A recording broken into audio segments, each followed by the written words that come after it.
we going to Scarborough Fair? Parsley, sage, rosemary and thyme. Remember me to one who lives there. She was once a true love of mine. Imagine, it's 12:53, the 15th of August. That's right, do up your coats and pretend it's summer. By royal charter, a fair of fine trade lasting 6 whole weeks from now until Michaelmas Day, September 29th, has been granted to the harbour town of Scarborough, and visitors travel from far and wide to this glorious part of Yorkshire. To trade, yes, and enjoy the festivities, but also to take in the sea air. To watch the dawn rise over the bay, sundrops dancing on the waves. To see our town. Your town. This town. Scarborough.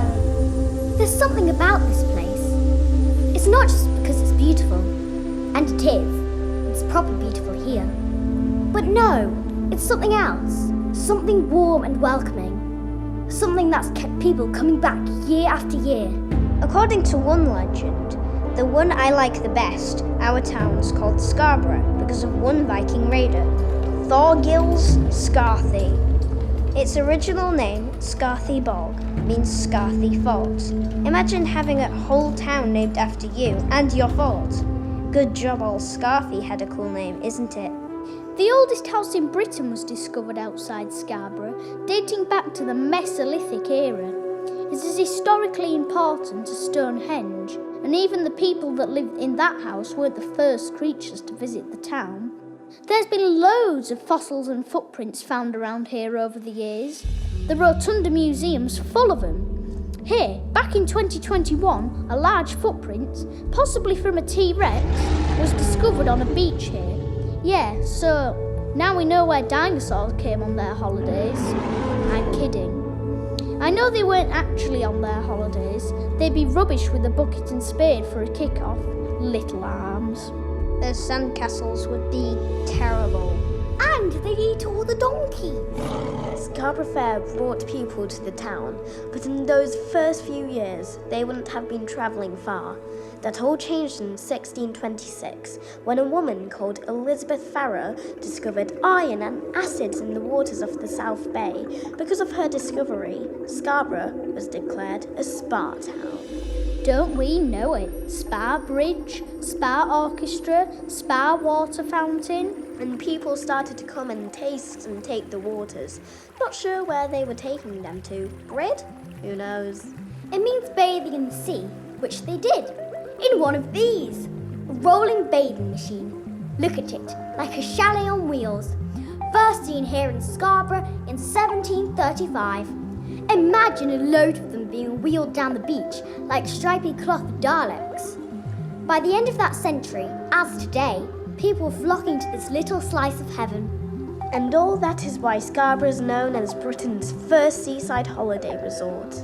Before anyone else in the country had chance to do it, the first holiday makers to step confidently out of their chalets and into the North Sea, then scream a bit and step out saying, "No, it's fine, it's not cold, I just need a minute, that's all," did it right here.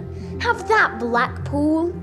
Yeah, they might have the tower, but that wasn't built until the 1890s. And before that, in 1867, here in Scarborough, we had our own magnificent construction. Harry Bob's Cave!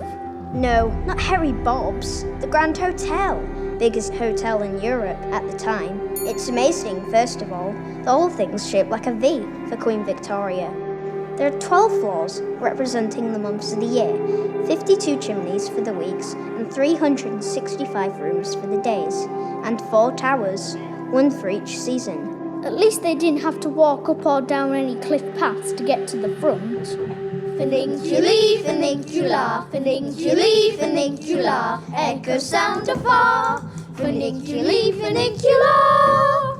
The funicular, or if you're my mum, that cliff tram thing, opened in 1875.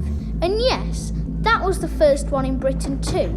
First seaside resort, first cliff tram thing. I hope you're keeping score, because our town has got so much more history than first meets the eye. Imagine being the first person to ride up the cliff in that funicular, the first to take in the views as you rose up. Up from the sea to the Italian gardens, which are awesome by the way. The first to gaze out to sea, maybe seeing a dolphin or a porpoise. What? Hey, they do come here, you know. Whales do, and seals, and the birds. Get out on the headland, look out to sea. There's guillemots, kittiwakes. I love birds, me.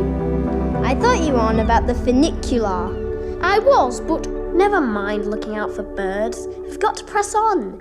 Besides, look at this place, Scarborough Castle. I know we're all here watching the cool drones and that, but just for a minute, look around you. Breathe it in. It's amazing. There's been a settlement on this site for thousands of years. Before the Vikings, before the Romans.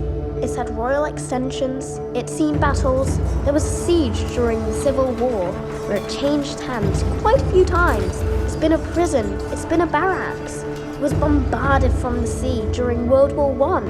Basically, it's taken everything that's been chucked at it and it's still standing proud, staring out to sea and looking magnificent.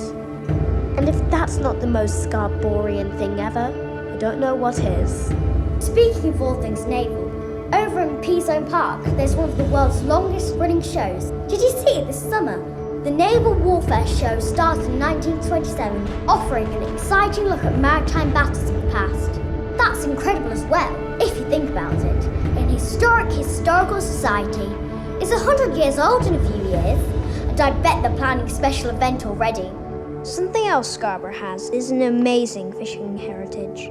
Lobster and herring fishing still goes on today, but they used to fish for tuna a fair bit as well. And in 1933, a fisherman called Lorenzo Mitchell Henry caught a tuna that still holds the record for the biggest caught in British waters. Know how much it weighed? Take a couple of seconds to have a guess. Go on, tell the person next to you. Anyone guess 60 stone? 11 pounds? If you did, you're bang on. lots of famous people have visited Scarborough over the years. Some of them have loved it so much they've ended up staying. Anne Bronte, youngest of the Bronte sisters, she loved it here. Wilfred Owen, the war poet, he came here a fair few times. Pulp came here this year. They played at the Open Air Theatre, which, since we're bragging, is the largest one in Europe. Elton John's played it. He has. Lionel Richie. Yep. Britney, Kylie, Blondie. Last New Year, we even had a Norse god. We did. There's videos of him wandering about near the harbour. Thor, the Norse god of thunder, turned up. Obviously, he was disguised as a walrus at the time, because why wouldn't you?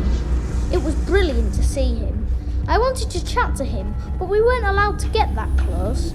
I think gods can be a bit touchy in sea mammal form. Anyway, the fireworks got cancelled, so we left. History rich and filled with interesting characters, it's really no wonder one of the most popular writers in the country made Scarborough his home. Sir Alan Ayckbourn had been telling brilliant stories here for over 60 years.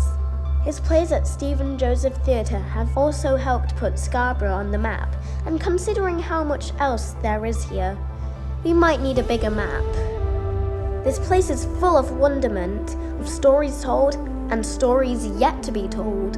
What will your Scarborough story be? Whether it's a visit to a fair or a theatre or a park or a beach. A trip to the aquarium top, or to look at the art in St. Martin's.